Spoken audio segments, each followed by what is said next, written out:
কিরে তোর মিস্ত্রি কই রে? মিস্ত্রি অন্য আরেকটা সাইডে। আমার এটা কি সাইড না রে? তোর মিস্ত্রি কি নয়া বয়ে গেছে নি? এখন বাজে কটা? এখন পর্যন্ত কামে হয় না। এই আয়া পড়বো নি একটু পরে। আব্বা সামনের মাসের 9 তারিখে আমার 10,000 টাকা লাগবো, মার্কেট করতে যাবো। 9 তারিখ তোর টাকা লাগবে? হ্যাঁ। আচ্ছা 9 তারিখ আইতে তো আরো 2 দিন বাকি। আচ্ছা দিমু আনে। এই হালার বলায় কি কয়, আর মার্কেট করার লেগে 10,000 টাকা লাগবো, আগে বিয়ার মার্কেট করবো নি। আব্বা টাইম লস নামে একটা গড়ির প্রতিষ্ঠান আছে, ওই জায়গায় আমার একটা গড়ি অনেক পছন্দ হয়েছে, দাম হইলো 12,500 টাকা। এখন আপনি যদি কন তাইলে গড়িটা আমি অর্ডার দিমু। তোর যখন পছন্দ হইছে 12,000 কা 15,000 হইলো, তুই গড়ি আন, টাকা আমি দিমু আনে। ঠিক আছে আব্বা, তাহলে আমি গড়িটা অর্ডার দেই, 2 দিনের মধ্যে গড়িটা আইসা পড়বো, তো আপনি টাকাটা দিয়া দিয়েন। বাজার এই পর্যন্ত তুই যা শখ করছ আমি কোনোটাই না করি নে। এত টাকা পয়সা সবকিছুর মালিক কিন্তু তুই। তোর যত লাগে তুই তত খরচ। আমার যত টাকা পয়সা তোর পিছনে খরচ করবো, তো কার পিছনে খরচ করবো? আমার কি আর কোনো ছেলে সন্তান আছে? আমার তো বয়স হয়ে গেছে, আমি আর কয়দিন আর বাঁচুম? টাকা পয়সা যা কামাই করছি সব তো তোর লেগেই করছি। তোর যত টাকা লাগে ততই তুই বাং। হ্যাঁ আব্বা, এটাই তো। সামনের মাসের 22 তারিখে আমার বন্ধুর বড় ভাইয়ের বিয়া, ওই জায়গায় আমারও যাইতে কইছে, লগে আপনারও যাইতে কইছে। ওই জায়গায় কিন্তু একটা খরচ আছে, এই বিষয়টা মাথায় রেখেন। আচ্ছা সমস্যা নাই, যা মনে 2 বাপ পুতে মিললা। ঠিক আছে আব্বা, আমি একটু বাইরে যাই, আমার বন্ধুর আবার খারাপ। আচ্ছা যাও। কিরে কাজ কি তুই একলাই করবি? তোর একলা দিয়ে এই কাজ হইব?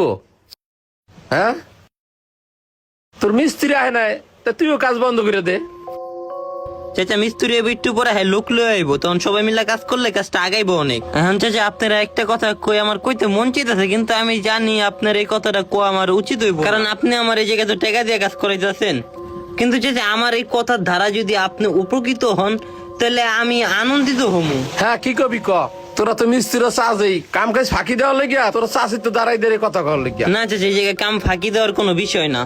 চাচা আমি জানি যে এই ছেলেটা আপনার একমাত্র সন্তান, আপনার অনেক টাকা পয়সা আছে, আপনার যে টাকা পয়সা আছে আপনি অবশ্যই সব ওর পিছনে খরচ করবেন, কারণ ও তো আপনার একমাত্রই সন্তান। যখন যে শখ আহ্লাদ লইয়া হে আপনি পূরণ করবেন। কিন্তু চাচা আপনি তো আপনার এই পোলাডারে অভাবের সাথে লড়াই করার কোনো সুযোগই দিতেছেন না, অভাব অনুভব করার কোনো দরজাই দেখাইতেছেন না। দেন চাচা আপনার টাকা পয়সা আজকে আছে, আপনি আছেন, হয়তো বা আপনি একটা সময় থাকবেন না। আপনার না থাকা অবস্থায়, অর্থ না থাকা অবস্থায় যখন এই ছেলেটা বড় বড় শখ আহ্লাদ পূরণ করতে যাইব, তার কাছে যখন টাকা থাকবো না, তখন সে কি করব? অভাবের সাথে সে কিভাবে লড়াই করব? তখন তো সে চুরি ছিনতাই করবো, মানুষের গলায় গিয়ে চাক্কু ঠেকাইবো, রাজনীতির নামে দুর্নীতি করব, ডাকাতি করব। আপনি যদি এখন ওরে কিছু অভাব দিয়ে অভাব শিখান, অভাবের সাথে লড়াই করতে শিখান, তাহলে ওর জীবনটাও সুন্দরভাবে পার করতে পারবো, অভাবের সময় নিজের সুন্দরভাবে গুছিয়ে নিতে পারবো।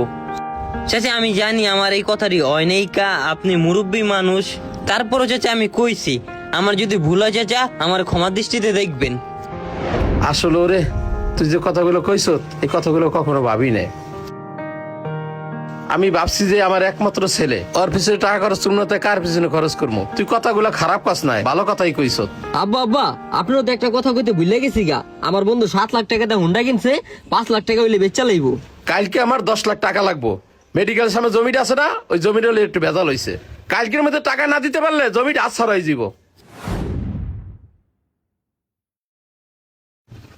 হুন্ডা মুন্ডা পরে, আগে জমির ঝামেলাটা শেষ হইল। না আব্বা, আগে হুন্ডাটা কিনা দিয়া লন। এবার জানতে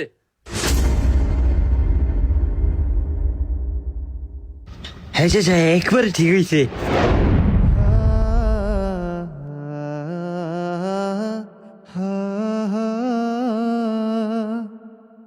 অভাবের সাথে লড়াই করতে না দেওয়া ছেলেগুলোই একটা সময় বাপ মার গলায় চাক্কু ঠেকায়। আপনি ভাবতেছেন পূরণ করতেছেন তার শখ আহ্লাদ, কিন্তু আমি মনে করতেছি আপনি নষ্ট করতেছেন তার ভবিষ্যৎ।